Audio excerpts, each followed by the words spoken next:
Welcome everybody to the fourth in a series of webinars hosted by CRI that aim at documenting the effects of the pandemic on the electric utility industry and electrification in general. The title of our webinar today is The Effect of the Pandemic on Grid and Tariff Modernization.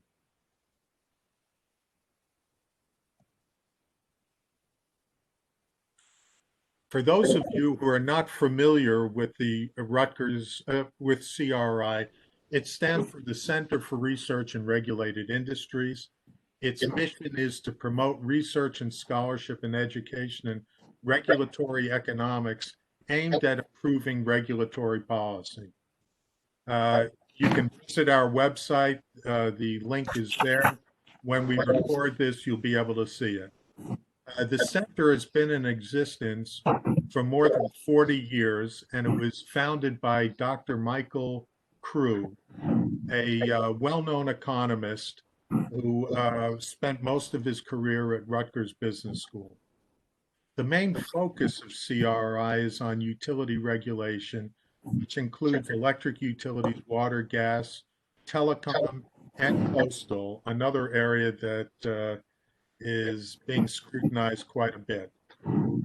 This webinar's narrative begins with a basic assumption that the pandemic will last 12 to 18 months. And our four leading industry experts, which includes the moderator, will answer three basic questions. Has the pandemic slowed the pace of electrification? Has the pandemic made near-term filings more challenging because of structural changes in load and deferred investment?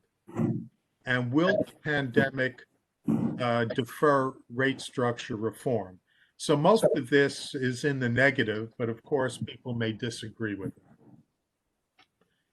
Our experts today are the moderator, Eric Ackerman, and in alphabetical order, our panelists are Ahmad Faruqui, Jan Flishenbaum, and Chris King.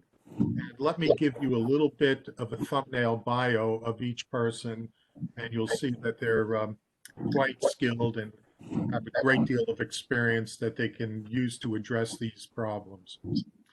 Eric Ackerman has 40 years of experience in the industry. He's currently the managing director of New Regulation LLC. His recent clients have included Hawaiian Electric Company and the Institute for Competitive and Sustainable Economy in Puerto Rico, which is known as ICSI, and that's a very important group down in Puerto Rico that's been working to correct the problems with the electric utility industry since the last hurricane. Formerly, he was a director of alternative regulation with the Edison Electric Institute, and his responsibilities included chief strategist for retail energy delivery, leading the alternative regulation working group, and serving as a member of EEI's evolving distribution grid team. Next in alphabetical order is Ahmad Faruqui in the unusual position of a panelist. He's been moderator in our previous webinars.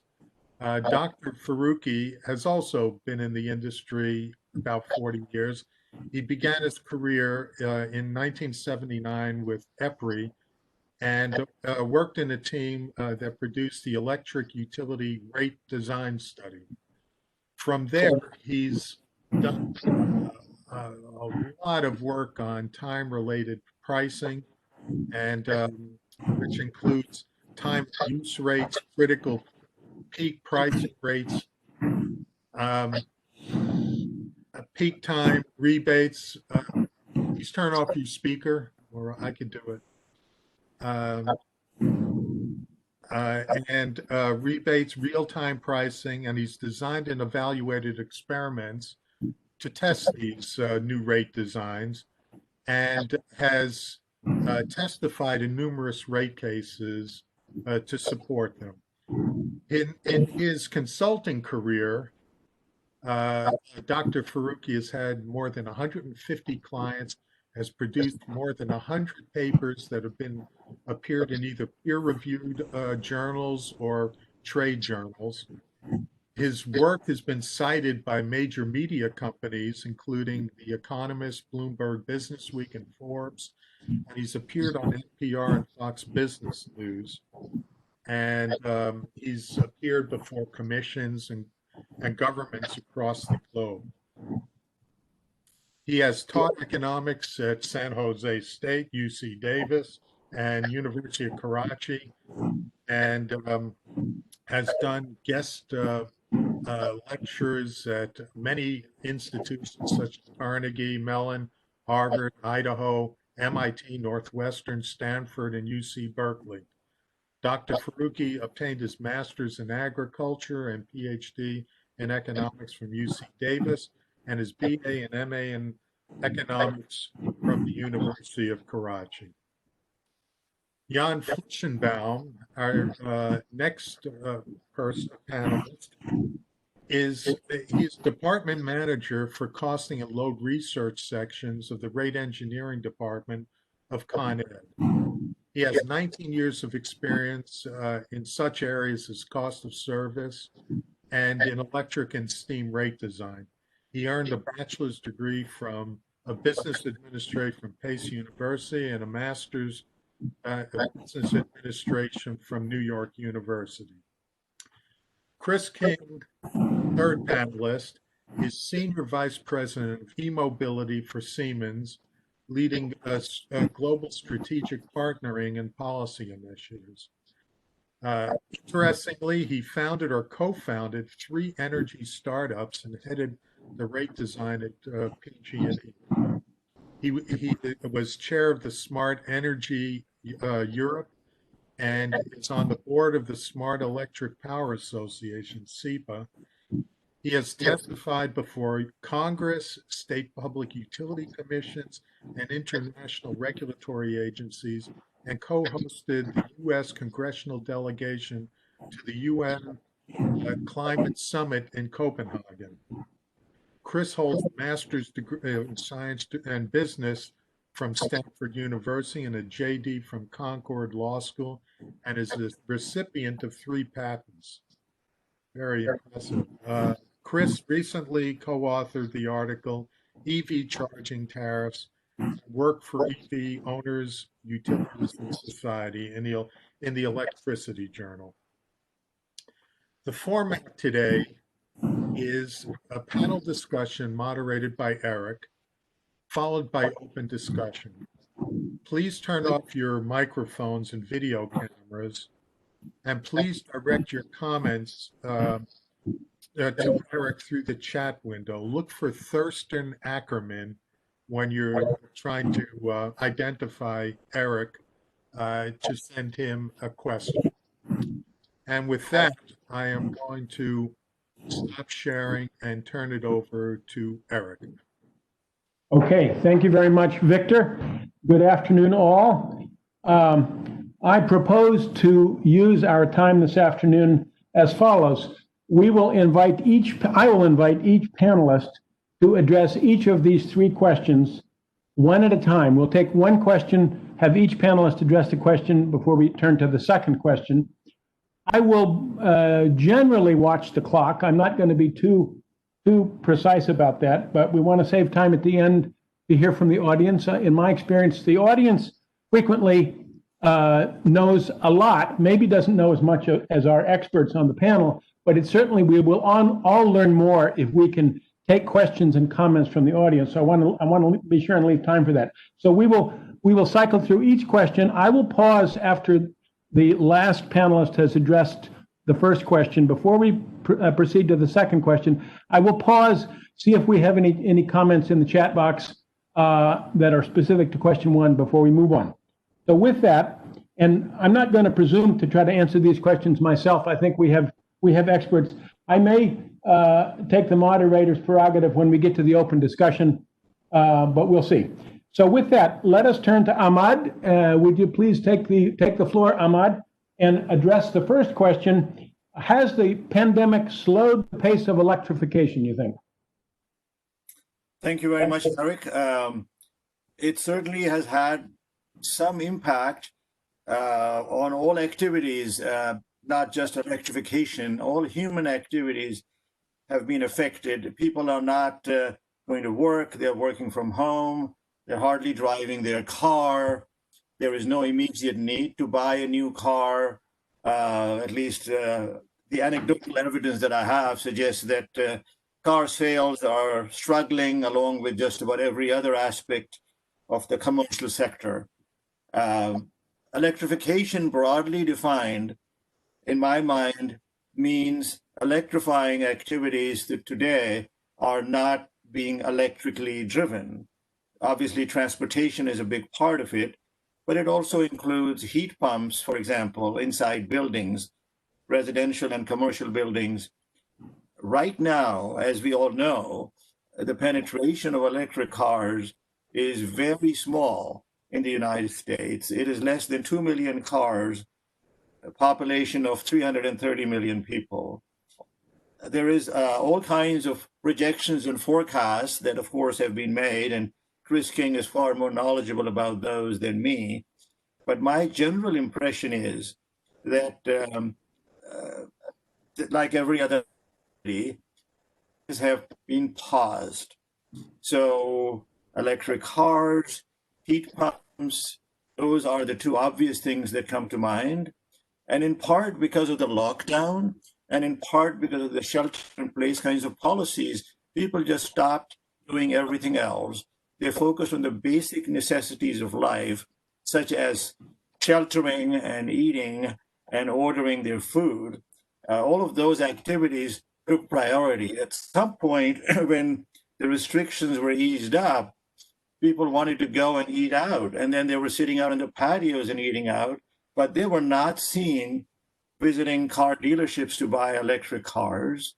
They were not seen calling contractors to have their air conditioner replaced by a heat pump. So in my broad reading, this was to be expected, and thus far has been the case. The question, of course, that we are struggling with is how long will the pandemic last? Will there be a second wave? Will there be more lockdowns? When will the vaccine become available? In other words, when will life return to some kind of normal routine? Go back to what it was like back in January of this year. The best projections, the most optimistic ones that I have seen, and clearly there's a lot of uncertainty here, is that it won't be until the spring of next year. So I would say, number one, activities focusing on electrification are still a high priority. Decarbonization is a very important effort. I'm not seeing any backpedaling on the part of state or federal governments on that issue. I'm not seeing state commissions saying, oh, we won't worry about electrification anymore. If anything, I think there is a renewed interest in policy-making organizations to do more. Some of you might remember seeing a photograph of Los Angeles early into the shelter and lock, when suddenly the mountains that one assumed were there but could never see was suddenly now visible.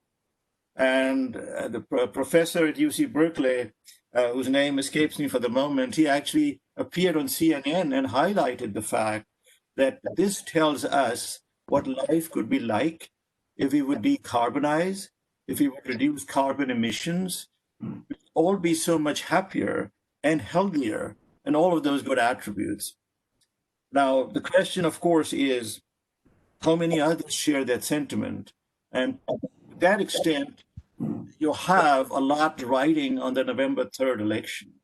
And I will not go into the political aspect of things here, but it's pretty obvious to me that a lot of what we will see going forward is going to have to do with what is the federal policy going to be, in addition to the state policies.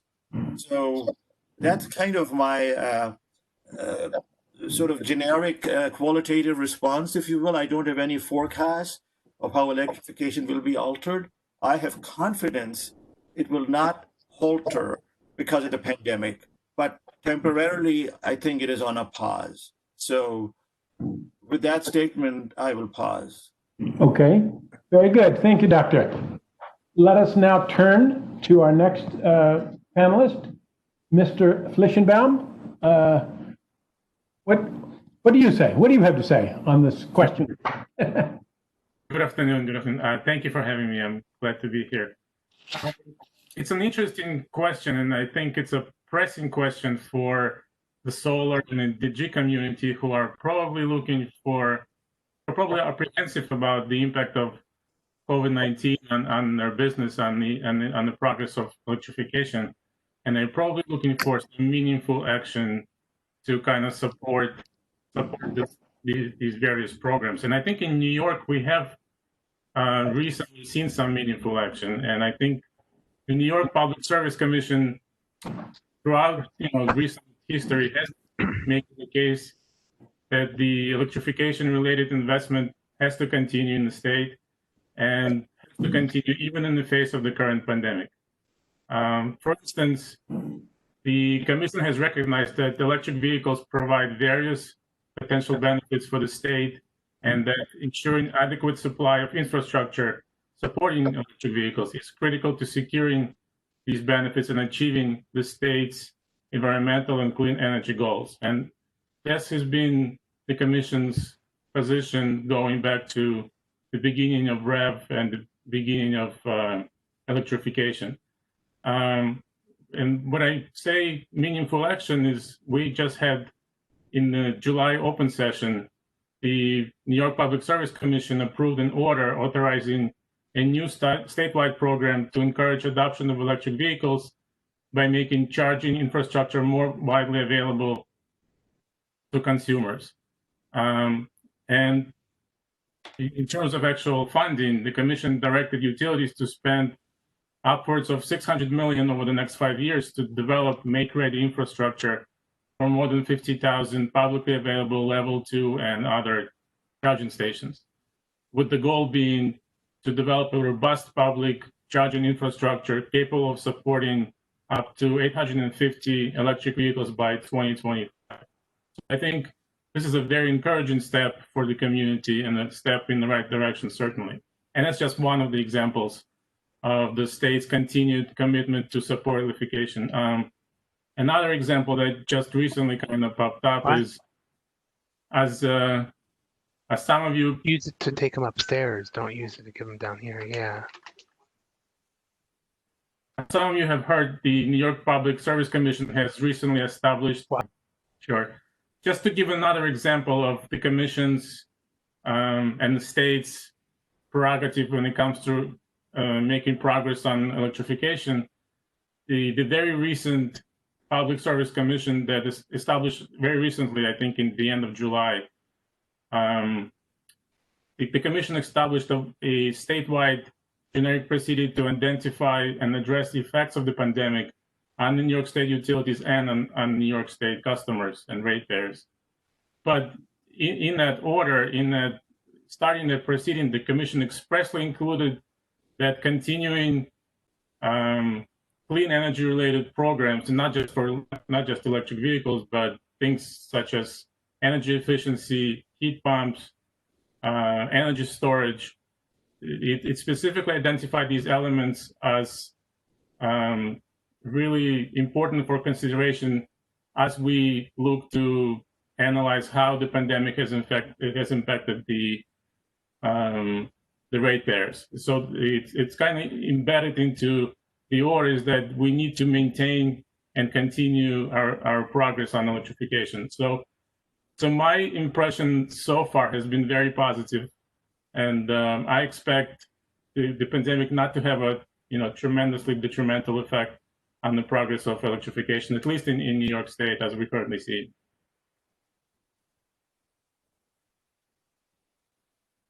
Mr. Kim, what is your view on this question of electrification, the impact on electrification?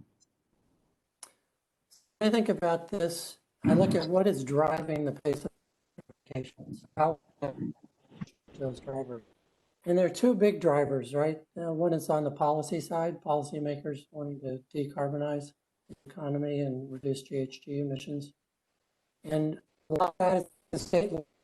So even if, things go south in November, states are still driving hard in this direction, and they're responsible for retail policy for electricity, of course. So certainly that will continue, and it has grown. I mean, we saw 15 states just a couple of weeks ago announced that they were going to drive zero-emission vehicle policies in their states. Another driver is economics. And we're seeing the cost of batteries come down. We're seeing the cost of vehicles come down. So we're seeing the total cost of ownership for electric vehicles approaching the, well, actually in many cases it's already lower, particularly on the commercial side. So we'll see that continue to drive. And I'll just give you one example of how powerful those economics are. And this is, what is the economic benefit to ratepayers when Ahmad buys his Tesla and drives it and charges it every night? So over the life of the vehicle, he's going to be buying electricity. Much of that will be spent on distribution and transmission charges. And as long as we can keep charging mainly off peak, that is revenue that's going to flow back to the utility and then through rate making back to ratepayers, as long as we can avoid increasing those costs. And the studies are, very encouraging that with managed charging, we can do so. And that actually amounts to about $3,500 on average across the country per EV over the life. So that is helping non-EV owners, other ratepayers. And of course, everybody's concerned about the economics these days with the economy. On the light duty vehicles specifically, we see, of course, there was a big drop in Q2 in the purchase of cars and pickup trucks. There really aren't any pickup trucks yet, and small vans, electric vans. But we're seeing a couple of effects there. One is the psychology. I mean, we've seen huge changes. I mean, the world is completely different now than it was 5 or 6 months ago. And there's a psychology that is developed among consumers of, as they're making decisions, to think bigger in terms of the effect of those decisions. And we're actually seeing the interest level in EVs going up. A typical survey will tell you about 35% of customers, of residential consumers, want their next vehicle to be electric. We bring this to this sort of pause that we're talking about. We're assuming that the pandemic lasts 12 to 18 months. It's such a terrible thing. But there is a bit of a benefit to electrification of vehicles in this. And I say that because of two things. One is on the vehicle side itself. Right now, you can put together a long list of available vehicles, but if you go out and shop, there are really 3 or 4 vehicles that you're going to look at because they're a reasonable price. They've got a good battery range. I'm talking about the Model 3, of course, the Chevy Bolt, the Nissan Leaf. Most of us are not going to be looking at the Audi or the Model S or the Lucid Motors that was just announced. So really, there's not much model availability. So in this next 12 to 18 months, we're going to see a lot more models coming to market. So that obviously will be good for the market. The other factor is the charging infrastructure, which is still an enormous problem, an enormous barrier. My daughter said, I can't buy an EV because I don't know, go to Tahoe, I don't know if I can get back. Now she can, but there are issues there. If you go up to a charger, public charger, you may not be able to use it because you may not be a member of the network that is providing that charger. Tesla has built its own network for this very purpose. So that's another thing that the industry is trying to take advantage of this time, to expand the charging infrastructure, hopefully make it more standardized over time as well. And then a third thing that's really emerged in just the last couple of months Some of it's related to the pandemic because it gets to deliveries and shipment of goods. And we've seen a huge spike in interest in the medium and heavy duty vehicles. And what's interesting about that is these vehicles make up 11% of the vehicles on our roads, but they make up 46% of the GHG emissions. And they make up 71% of the particulate emissions. So they're enormously bad for our air. And any focus on that can really help out. So we've seen California adopt mandates for buses and trucks for electrifying or going to zero emission. There may be some hydrogen in that mix. I mean, that's part of the 15-state pact that I mentioned. It came up in New York. The New York Commission did this wonderful program, and they said, oh, by the way, we want the utilities to submit applications for medium and heavy duty vehicles as well. So you're seeing things like Amazon ordering 200,000 electric delivery vans.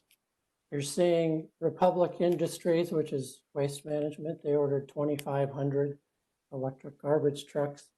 So we're seeing some movement there. Now those vehicles don't exist. So that comes back to my earlier point about part of what is happening now is that those developments are happening and those vehicles will be available a couple of years from now.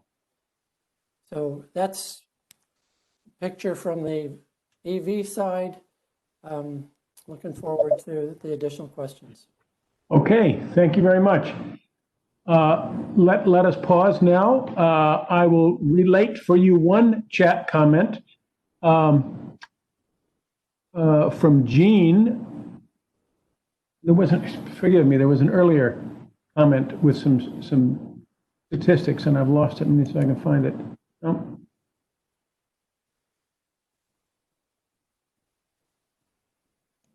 Oh, I've lost it. I'm sorry. Okay, there we go. So Jean asks to everyone, what is the federal government, for example, the Department of Transportation, FERC, the national labs, doing on electrification? Has the pandemic impacted their efforts? And I don't know myself, so I would ask of our panelists or maybe somebody else in the audience. Anyone know what the federal government is doing? I can mention a couple of things. And part of it, I was talking about the pace of things. The policy moves at a slow pace.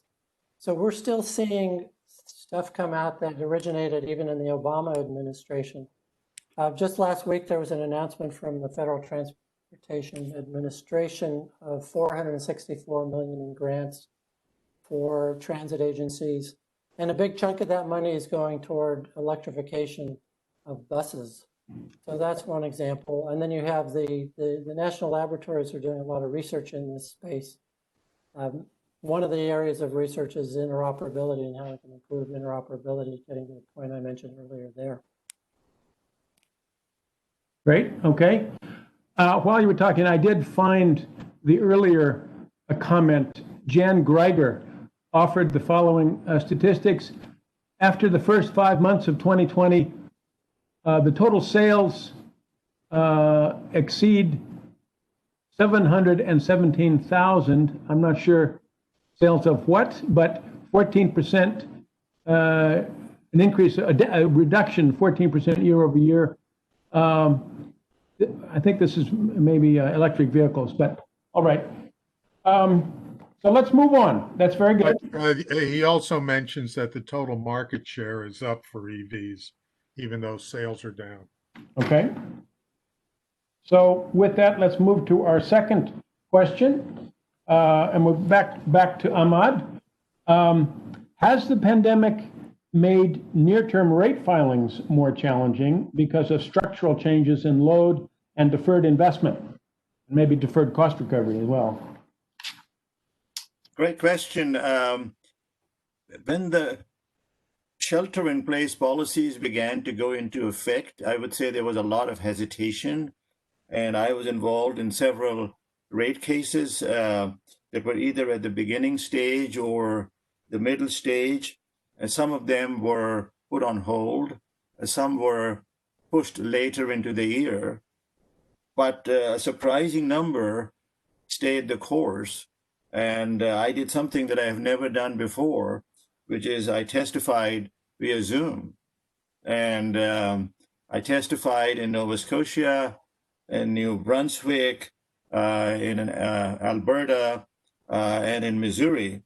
And it's amazing how we have adapted so quickly to remote testimony being an accepted medium. It has its challenges, but I was pleasantly surprised to see some of the cases still proceeding. Now, which is not to say that every case is proceeding. There has been obviously a pause for the reasons that were mentioned.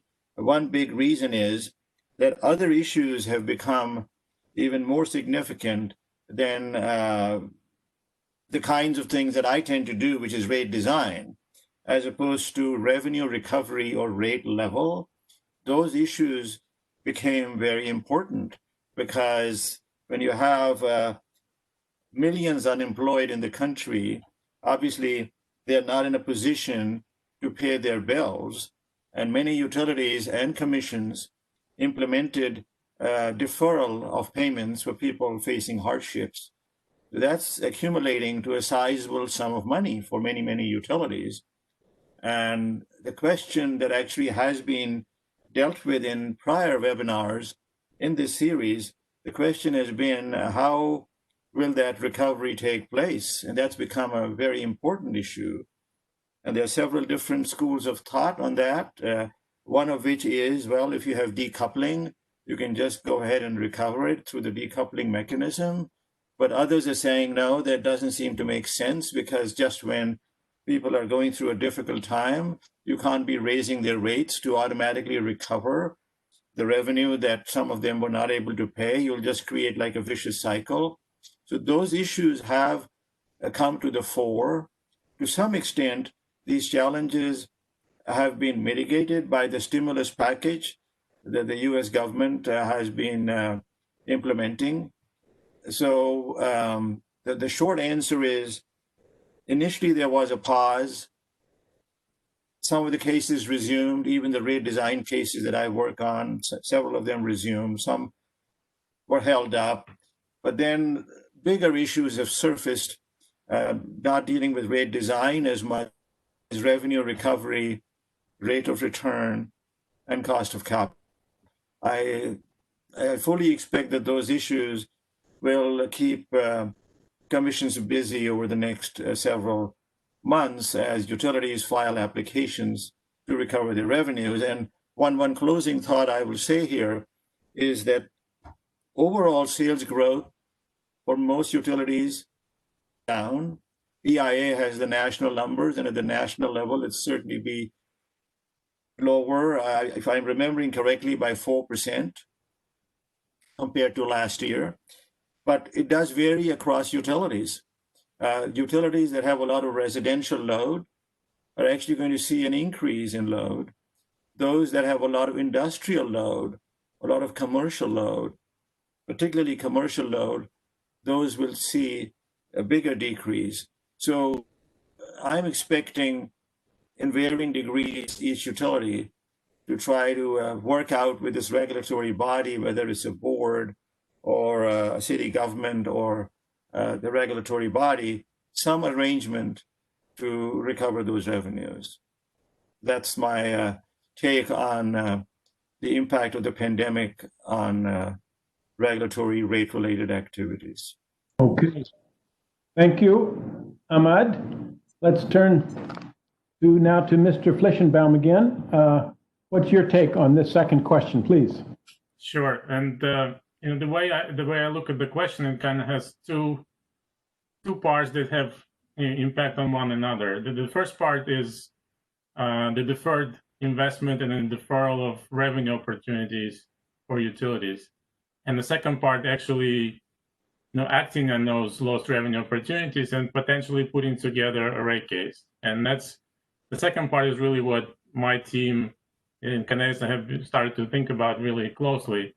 And just the mechanics of that are problematic given the current situation. And I'll go into these two things a little bit more detail.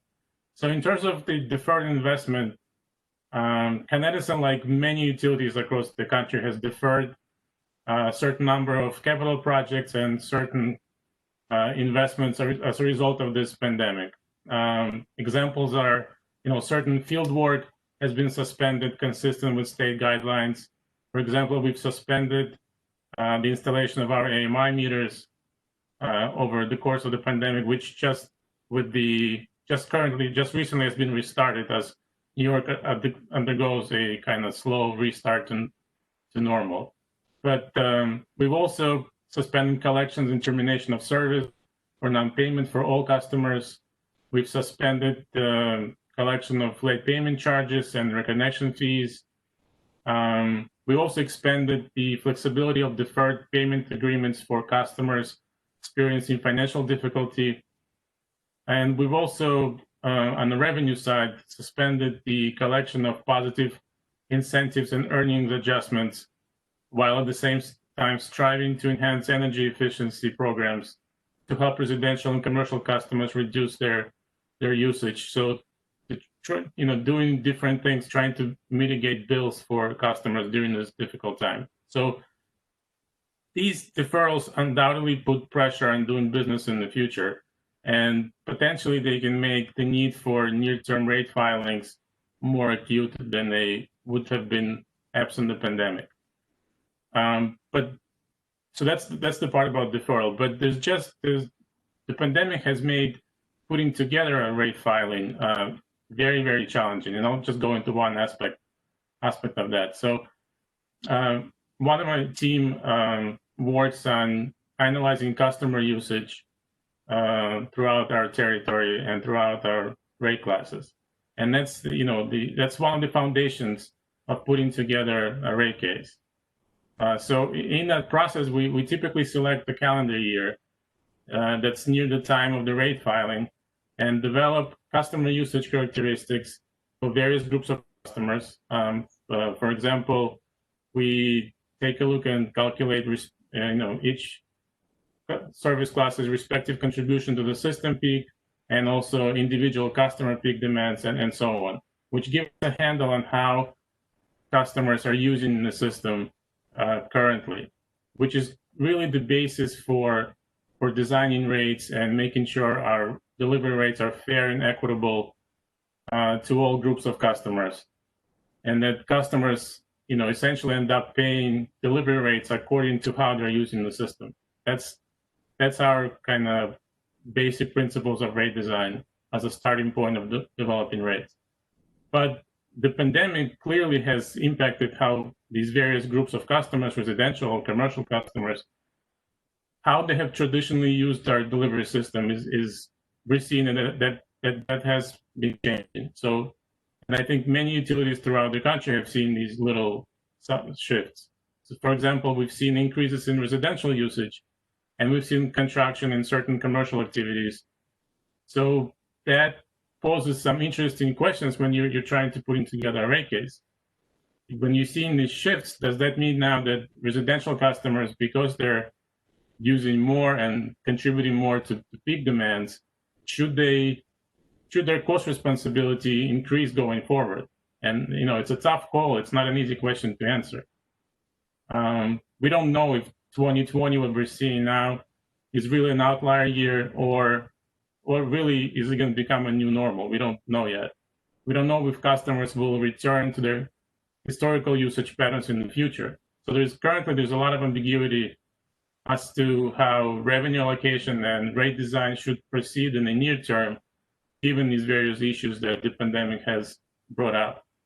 On the positive side, so to speak, Con Edison has, prior to the pandemic, has deployed a significant number of AMI meters and has resumed doing so once New York has restarted and reopened. So we do have access to customer interval data that we can, and this is really our plan, is to continually monitor customer interval data to see whether the patterns of usage are becoming stable or Are they changing as we go along?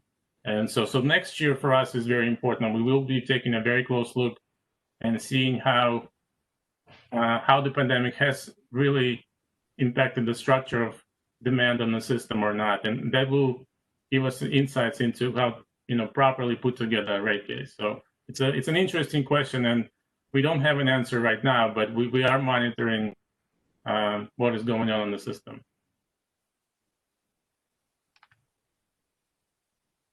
Insight view from within the rate department.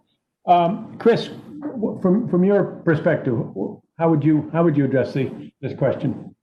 Sure. I just want to pick up Jan. AMI is such a fundamental foundational technology. I mean, what was the term? If you don't measure something, you can't manage it. So that's great to see that progress there. I'll pick up on a couple of things. Both Ahmad and Jan talked about the structural shift in consumption, more residential. Now, the commercial sector is a big question mark for us, right? One thing, of course, we're seeing is a lot of business bankruptcies.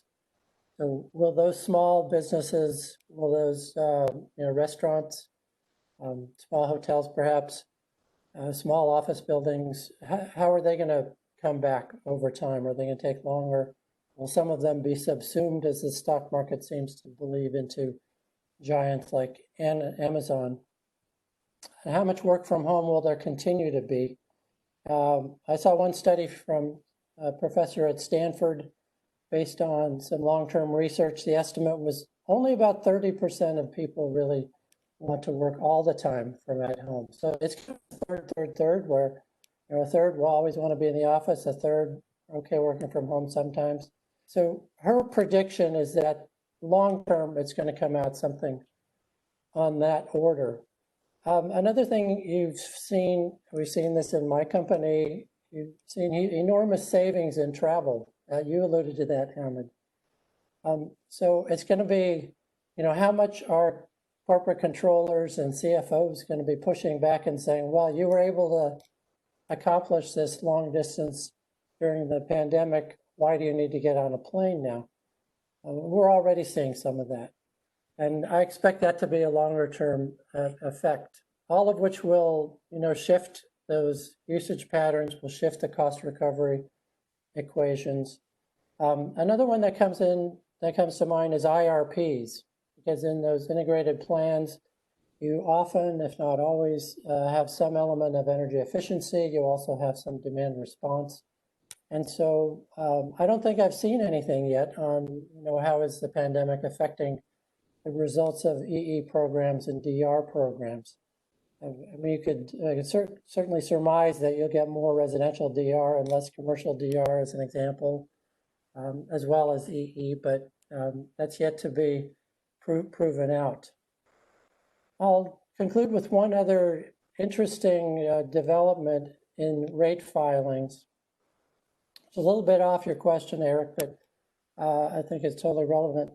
So in Minnesota, the commission told the utilities, they said, what can you propose that can help in this crisis? So the utilities made filings. I don't remember all the details, but Xcel Energy had a proposal where they said, look, we can accelerate transportation electrification, specifically around electrification of buses and transit fleets. And we would propose spending up to $100 million or more, and that will go to local job creation. It will go to local economic stimulus and development. So the commission, it's an entirely new sort of proceeding, right? Or almost. I mean, we've seen economic development rates before, but this is clearly a different type of that. So they don't really know how to address that. So they're working through that, but it's kind of an interesting and innovative case that's going on there. And I'd encourage you to keep an eye on it.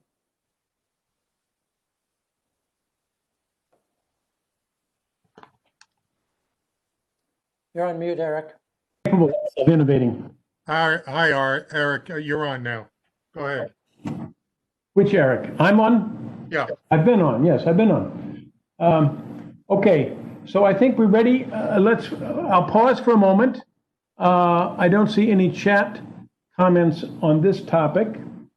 But we'll give it a minute. Anyone in the audience? Eric, I saw a question from Okay. Jane flash up a few moments ago about EV chargers and which states are the leaders in that area or something along those lines. Okay, I took that as related to our first question, but fine, we'll go back to that. What states have the better EV programs that others can model? And tariffs for EVs, what states have the better EV tariffs? Should the distribution companies control the chargers at homes and businesses? Also, should they differ between residential and commercial? So I would point you to Minnesota and Colorado and New York as leaders, Washington and Oregon as well. One way is the commissions have adopted explicit policies around those things. They sat down, they did a proceeding, they said this is how things should look. Utilities should be able to participate in the market, but they should not dominate the market. They should focus on areas that are underserved, like multifamily dwellings and disadvantaged communities, and some of the rural areas where it's very difficult to pay for charging infrastructure.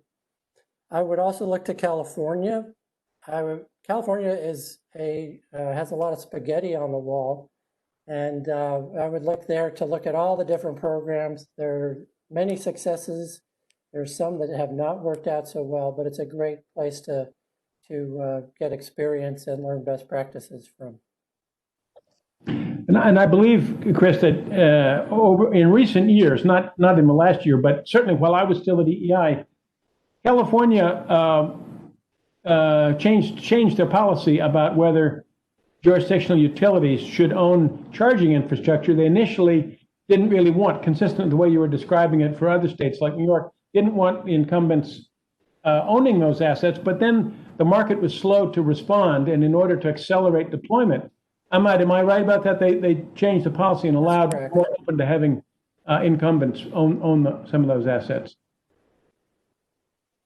Did you hear me? So I want to sort of make a couple of comments on this broad question and not on the specific observation, Eric, that you just made. We did a paper a couple of years ago, or maybe it was last year in the Fortnightly, in which we surveyed tariffs that utilities have implemented for enabling EV charging at home. Most of them are time of use tariffs, as you can imagine, really low off-peak prices, and there were almost 24 such tariffs out there. In particular, in the state of Georgia, they have an off-peak rate which is about a penny a kilowatt hour. If you have an EV, you get to have that rate.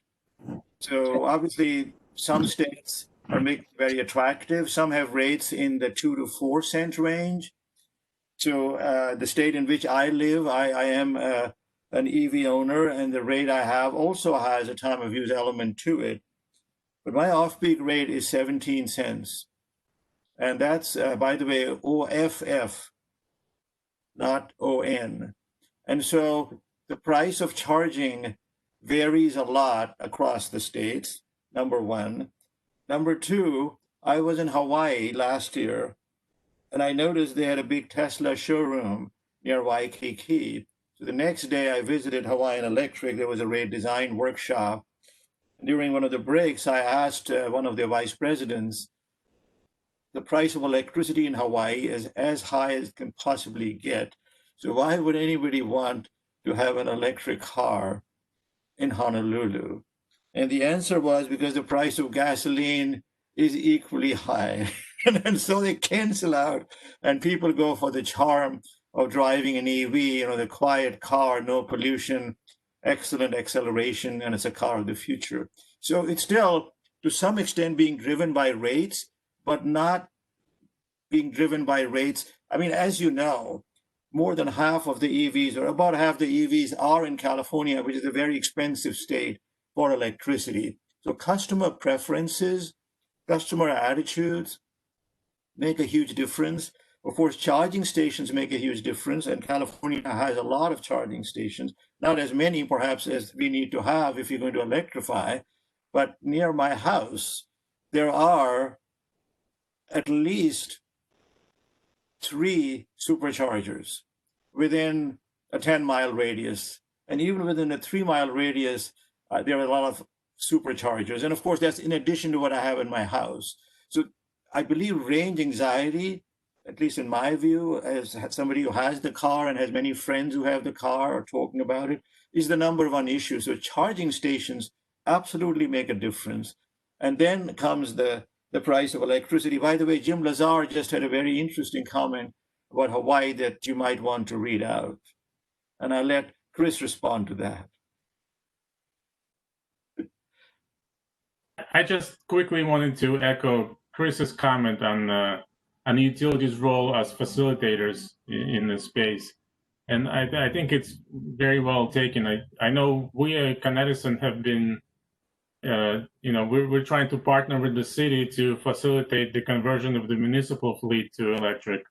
And so there's a lot of there's effort going on various fronts as utilities serving as a facilitator in this space. So I totally agree with Chris's comment.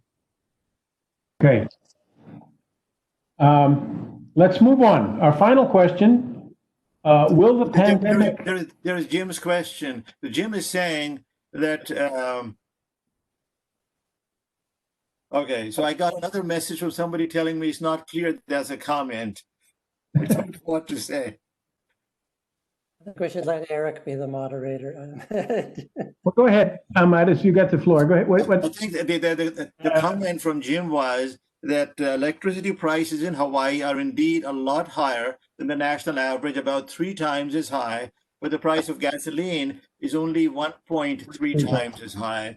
So, I'll take Jim's word. I have figured out that the best way to deal with Jim's comments is that he usually has his facts checked. So, but my hunch is that people who have an EV in Honolulu are doing it because they want to have an EV. They value the green benefits and all of the other attributes.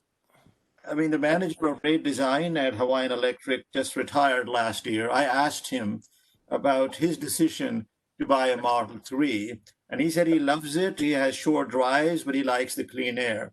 In any event, let's sort of let it cook a little bit, and let's hope one day we can go to Hawaii and actually check it out. Very good. Well, okay. Eric, can I just add something quickly there?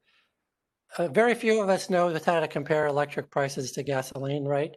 But there is a rule of thumb. Just multiply the electricity price by 10. So if you're paying 10 cents a kilowatt hour, that's equivalent to $1 gasoline. Okay, thank you. I just wanted to offer, as someone who drives a low emission vehicle, but not an all electric, I drive a hybrid. I don't worry, I'm not influenced by, don't deal with range anxiety.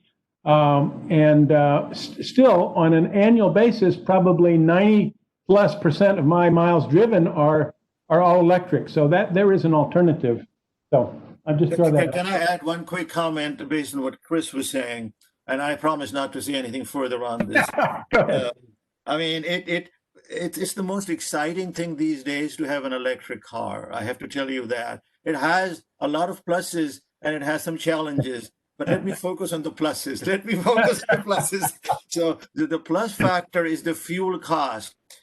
At the supercharger, it costs more than to charge at home.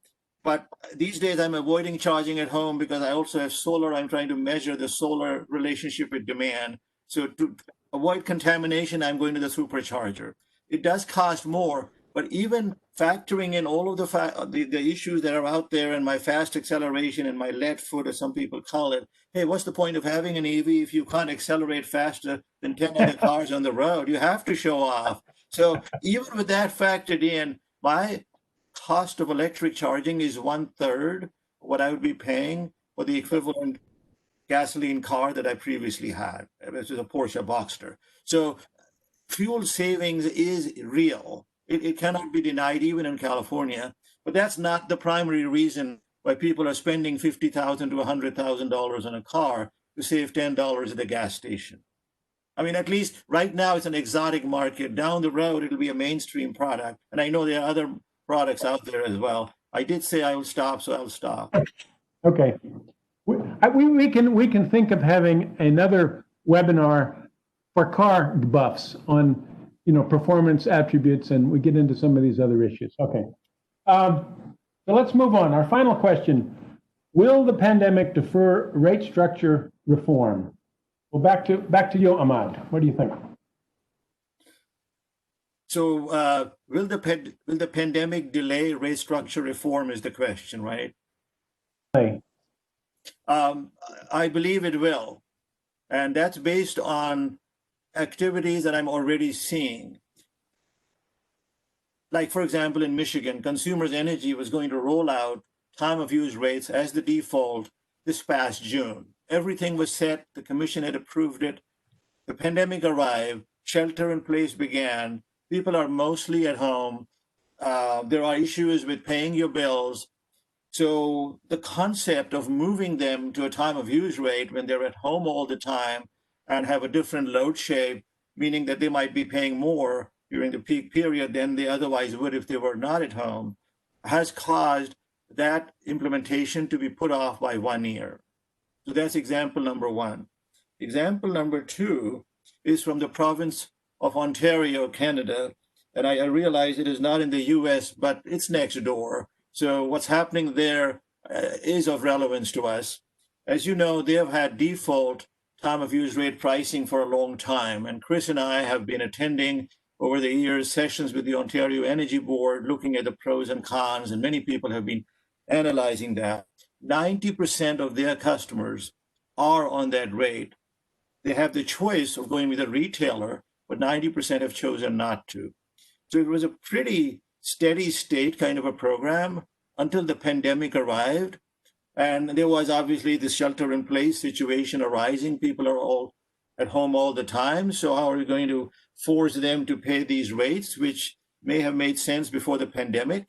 So the premier, Doug Ford, he suspended the time of use rates indefinitely. And now he's sort of bringing them back 1st of November.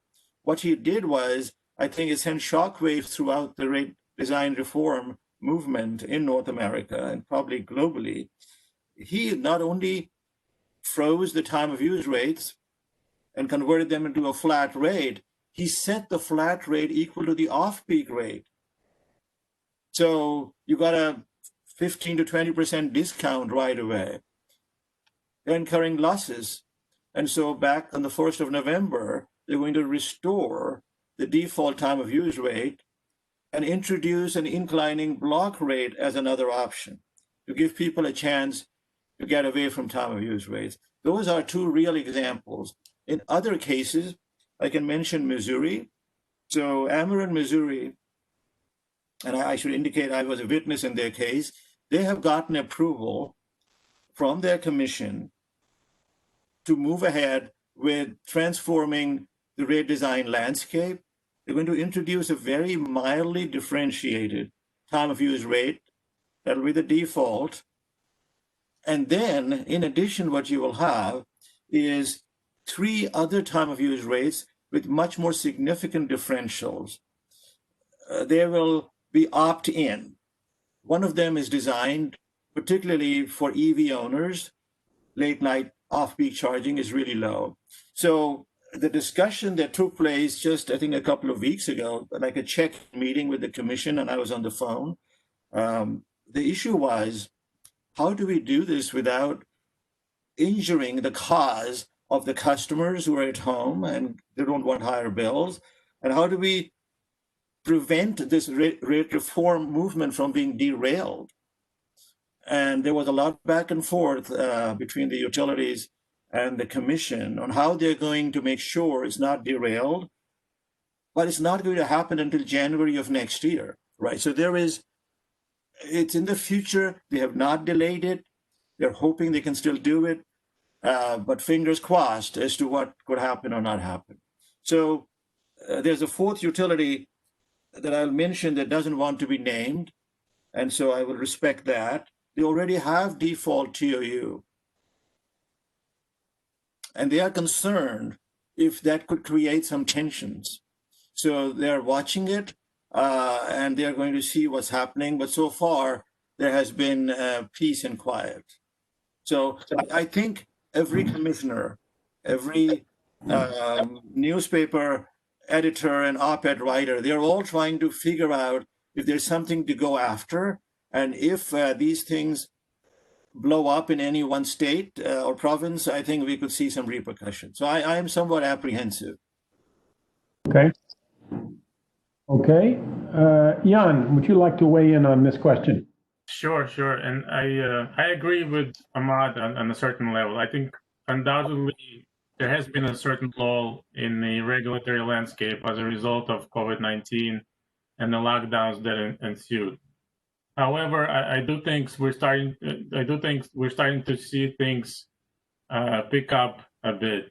And so in addition to the EV order that I mentioned, the New York Commission has in July as well, I believe, issued an important order dealing with the rate structure reform. And what I'm talking about is the order that establishes net metering successor tariff that aims to support continued development of solar and other forms of distributed generation, while at the same time addressing cost shifts and improving incentives. So that order, one of the highlights of that order is for the first time introducing a demand charge for NEM customers, a small demand charge, but it's a step in the right direction as far as we're concerned.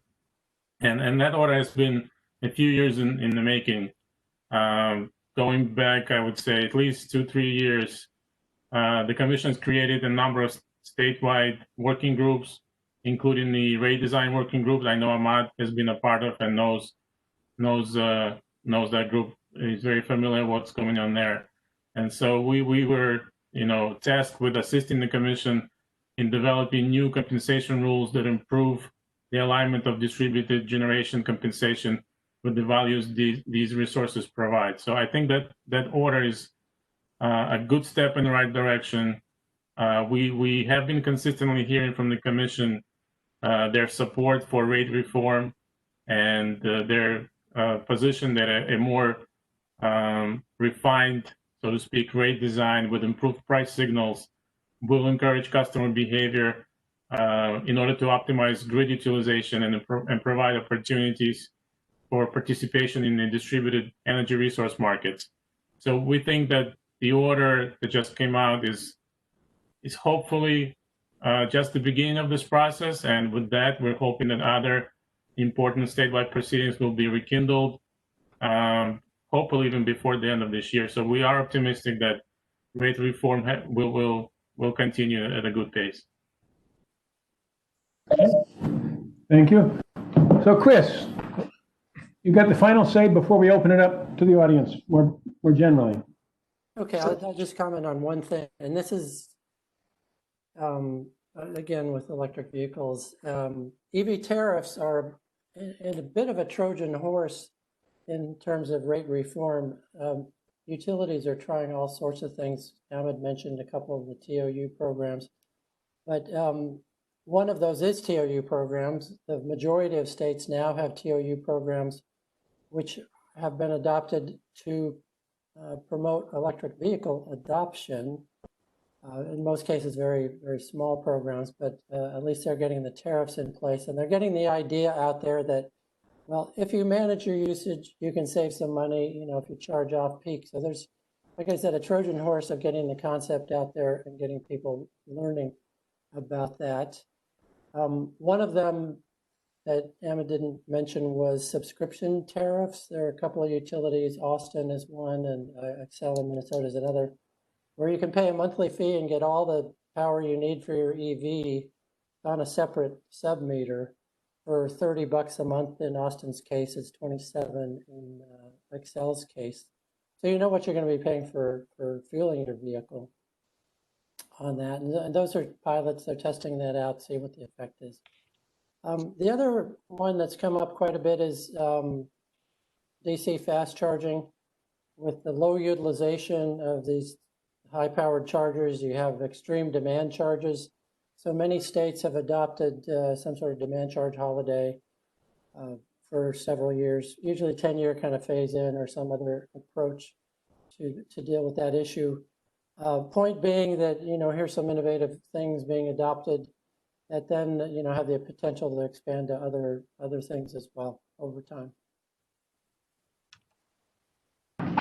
Okay, thank you. Back to you, Eric. So now let us open up the discussion generally. I feel at this point we don't need to be constrained by our focusing questions. I do have some additional comments from the chat box, and let me start with those. Let me see where we left off. We talked about Hawaii.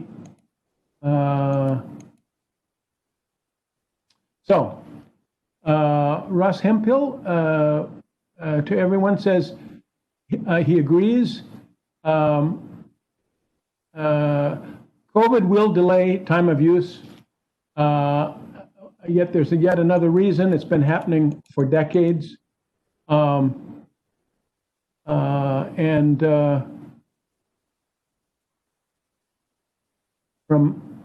Ramir, I think it is, doubling down on time of use education is key at this time, highlighting the ability for customers to take control of their usage bills while they are home. Let me stir the pot a little bit by suggesting a contrary long-term view, maybe. I have heard it said recently that the growth of storage may reduce the importance of time of use, but both the growth of storage and as we shift to renewable resources, which essentially have a zero marginal cost, the time of use differentiation becomes less important. So if we really are moving to a low carbon or even a zero carbon system, that may be a system where time of use is less important. Actually, I would like to comment on that, if I might. That has been mentioned several times. And actually, some people have also put forward the notion of having Netflix pricing, subscription pricing, because there is no variation. It's just a locked in, each you can all you can eat buffet kind of an approach. My viewpoint is that as we decarbonize the grid, and just about every state in the union wants to be decarbonized at some point, most of them are saying by 2040, some are saying by 2050. So let's imagine we are in that nice, felicitous state. Nirvana has arrived and we have zero carbon. Well, the problem is the sun is not always shining. And the other problem is the wind is not always blowing. So you will have intermittent capacity situations. So how do you bridge that gap? And it'll happen abruptly, it'll happen fast, and you'll have to move fast or you'll have darkness at noon. So how do you do that? Well, you need storage. And I'm sure there's lots of storage research being carried out, supply side as well as customer side. But I have yet to see a projection that says that storage will completely eliminate the gap between demand and supply in real time. And so that is where load flexibility, I believe, will come in. And it'll be very important, even more important than it is now. I believe we are moving ahead to a future in which we'll have prices to devices. And once that has happened, then automatically you will have prioritized your end users, and you will begin to go up and down that list as the prices fluctuate. You wouldn't even have to think about it. It'll be done automatically for you. So my view is renewable will actually increase the need for real-time pricing and not eliminate that need, as some are suggesting. Again, that's it is speculation on my part. I cannot prove it. There are no facts about the future, as somebody said, but that's sort of my take. Very good. One, Any of our panelists like to comment on that before I move on with another question from the chat room? Yeah, so one thing to look at is curtailment, which of course is zero cost energy or even negative cost energy. In California, because of the sun and the lower demands in the spring, we curtail 500,000 megawatt hours a year. That's free energy that could be used if you had the right price signals to storage to take advantage of that. one thought I had to add to the discussion is that we are currently running a pilot that gives customers options to be on, among other things, a subscription rate, like we talked about, and that different option on time of use rate and other options as well. And so I think potentially similar to other markets, we'll see how customer participation impacts. Customers will, hopefully self-select what's most beneficial for them, and it might be a combination of these things. It's not one or the other. So I think a lot of this hopefully will be dictated by customers. So Eric, if I can just ask a question of Jan, Please, just, go ahead. that is such an important point that he has raised. I think the issue is customer choice, and there is no doubt, at least in my mind, that in the future we cannot be mandating things by just having one rate. Effectively, we are mandating them. If we just have one rate, they have no choice. So we have only one utility, and it only has one rate, and that's what choice is about. You can have your car in any color as long as it is black, right? Henry Ford said that. So this is our review of the past. We need to look at the future. Choice is important. And I absolutely agree that some customers want the subscription plan. They want simplicity. They don't want to think about it. At the other end, people are willing to be flexible in their load, and they'll get a break on their rate.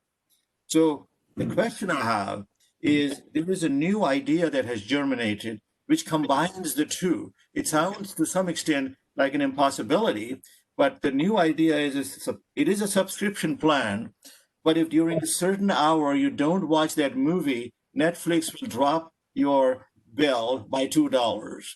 And everybody wants to watch the newest movie, and there's an overload on Netflix. This doesn't exist, by the way. I'm just making it up. I'm sure you figured it out. So the question would be, analogously to the electric utilities, you could be in a subscription plan. Suppose my bill was $100 on average, historically. So some utilities offer today a fixed bill product, not a subscription plan, but a fixed bill product, where they will charge me $110 for that insurance premium, and I can consume as much as I want. That's the old-fashioned approach, right? So the new one comes in and says, you could drop it down to $90 if during certain critical hours, I'm allowed to control your air conditioner, or if you agree to put in some energy efficiency equipment.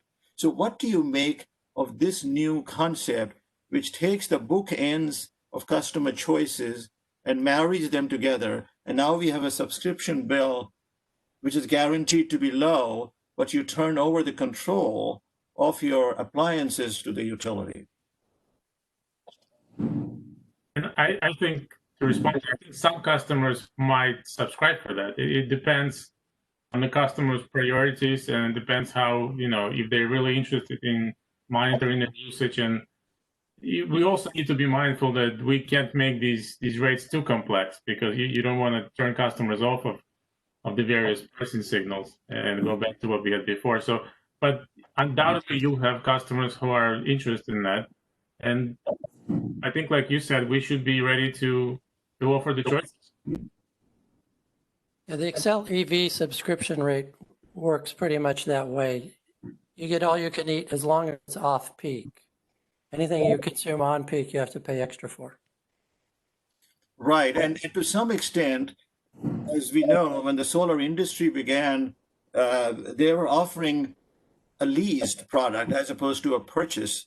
And they were saying, if your bill was $200 a month last year on average, we're going to give you a guaranteed lower bill of $170. I'm just making up a number.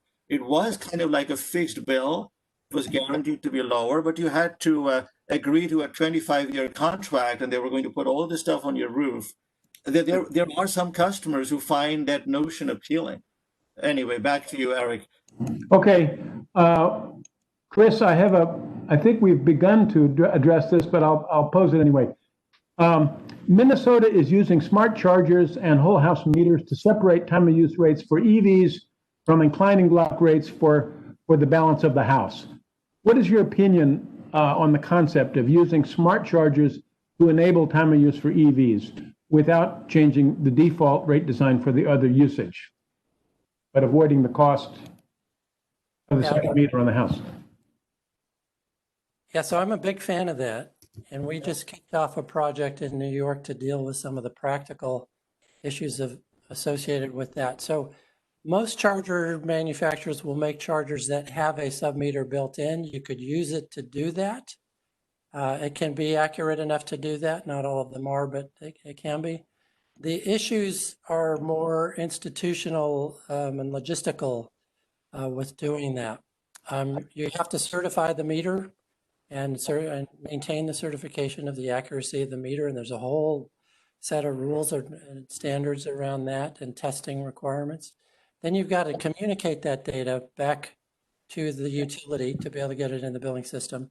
And then you've got to do the integration, which is a fancy word that means you have to spend a lot of money on software engineers to take the data coming out of your meter, transform it into a form that can then be plugged into the billing system.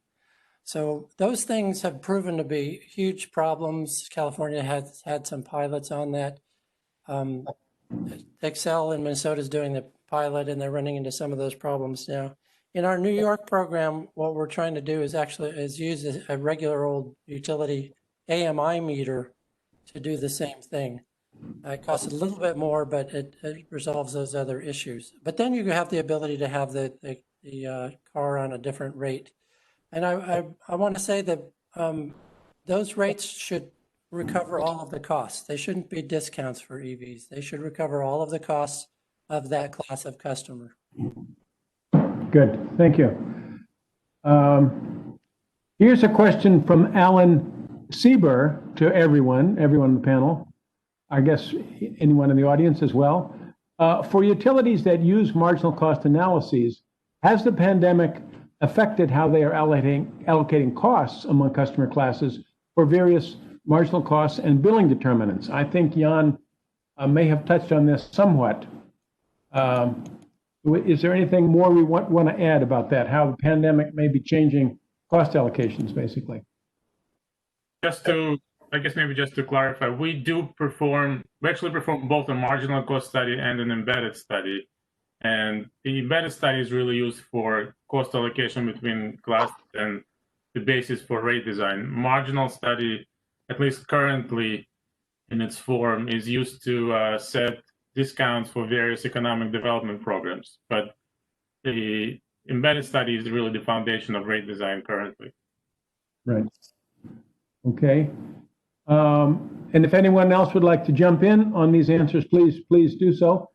Ross Hemphill. I'm sorry, I will jump in, not on this question because Jan is 100 times better than I am, but back to the smart charging question. I think from a customer standpoint, I know many people here in the Bay Area who would love to have their smart charger be their meter for the car. They don't want the whole house to be encumbered by time of use rate. They're more than happy to charge their electric car during the off-peak hours and not have to do that for the whole house. I think there is a huge pent-up demand for that. And when I was buying my electric car, I also inquired about that. And they said the meter would cost another $100. And they were not going to use my smart charger, but put in another meter for that. But they said this is an underground connection, and there is I guess the green book, and it has to be the conduit has to be put around that, and so it'll be another $5,000. So that settled that issue. And I said, I don't think I'm going to go for that. He said, I didn't think you would. Nobody does, but we have to mention it. So then I thought, okay, I have as Chris knows, a Siemens smart charger. Why cannot that be used? But because of all the reasons he was mentioning, it cannot be used. And what I'm thinking is just a footnote to that question is, what about the vehicle to grid charging? I mean, the place where I first heard of that, amazingly, was not in California. It was in Auckland, New Zealand. Simon McKinsey is the chair of Vector Limited, the utility, and he had it set up in his garage, the company garage, to show it to me. And I said, are you serious? He said, yeah, if there's a power outage or if power is very expensive, you can run your house off the electric car. It was, I think, a Nissan Leaf that he was using. But I said in the US, I don't think the car companies allow that just yet. So I'm interested in Chris's comment on the vehicle to grid aspect, which is obviously a big part of this conversation. Yeah, I think it's a terrific use case, especially, we have the wildfires in California and you have the resiliency. Anytime you have a power outage, I mean, New York just had this, right? With the hurricane coming through and people who couldn't work at home, and if they'd been able to plug in their EV and, they could have kept going. I mean, an EV will fully power a house for a day. So, if you shut things down, you could easily get through 3-4 days if your car's fully charged when you start out. The issue there is the system has to support it. The charger has to be two-way. The vehicle has to be two-way. Most vehicles don't have two-way inverters. They're doing some pilots in Europe on this, and this has been a popular thing to look at in Japan. So our expectation is there's huge value here, and we think it's going to be a big use case 10 years from now, but it's going to take a while to get there. I thought I had heard earlier that it reduces the life of the battery, the car battery, though, Yeah, it depends on how you do it and how often you do it, and battery management systems are getting better as well. So that it is a factor, Eric, and that's one of the things that we think will diminish over those 10 years. Very good.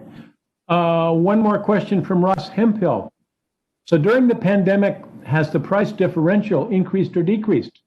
What has happened during this time to increase interest in time of use? Well, we may have addressed the second part of that, but has the differential increased or decreased? I guess on peak, off peak. I haven't seen any changes, except the case in Ontario where it decreased to 0%.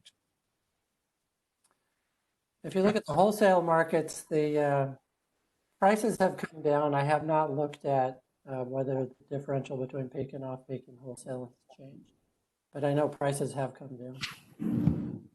Okay. Well, I can say that I'm on a TOU rate, which comes with and the solar and the battery. That hasn't changed at all. It is still the same rate that it was. I suspect it cannot be changed immediately anyway. It has to go through a regulatory proceeding, and I don't know if there's enough data now to justify changing it. If it was a real-time rate, perhaps that might be another story. But Jan, what's your perspective? I mean, have you seen any immediate changes? No, we have not. No, but it is worth looking into. But we have not seen any immediate changes now. But again, I think once we have the full year of this, and I think next year will be important as the basis to kind of take a look back and do a more rigorous analysis. So with that, I think I have no more questions from the chat room. We have a few more minutes left. I myself, let me just tease you a little bit and say I would be very interested in another program that looks a little more broadly at the future of electric rates and doesn't tie it so much to the pandemic, but looks at more structural changes. The fact that we have, associated with the growth of distributed energy applications, we have, I would argue, a definite growth in market demand for custom services. Custom defined as services which are not part of the cost of service model. Cost of service is premised on standard service, and I see this as a growing issue for utilities and for commissions. How is the cost of service regulatory model going to handle this? And utilities should not be forced out of the market, these growing new market segments, because the regulatory model can't handle it. So I would be very interested in exploring that a little bit, if there's interest. So we'll see. Victor, any final comments? Well, I thought the panelists did a wonderful job. It's very clear that there are a lot of challenges right now. For example, with the near-term rate changes, it looks like there's deferred revenue and lost revenue that is a critical issue, and yet there are potentially structural changes in demand. The question is, how do you change rates? Whose rates should you change? There seems to be a lot of uncertainty along those lines. When it comes to rate restructuring, it seems that there's a pause. But longer term, from this discussion, it sounds like the future is probably to develop a menu of rate designs that's custom to different customer segments and not too complex that you can market them. Probably you have to look at billing issues also, but the idea is that there doesn't seem to be a convergence from this discussion towards one dominant future rate design. So that's kind of interesting. And as Eric said, quality of service, reliability, those are going to be critical issues in the future, both in the retail and wholesale markets. And I think those are areas to explore. Finally, with the electrification, there seems to be the discussion seems to lead toward saying that there's going to be a pause in the near term, but potentially a spurt in different projects in probably 12 months from now. So with that, I think that this panel has given us a lot of information, a lot to think about, and it sounds like it's a finished story, and we probably will need to follow up at some point. And let me add my thanks. Let me make sure and add my thanks to our panelists for your time and expertise. Thanks again to everybody, and take care and stay safe. Very good. So with that, we'll end the meeting. Cheers. Take care, everybody. Okay. Thank you.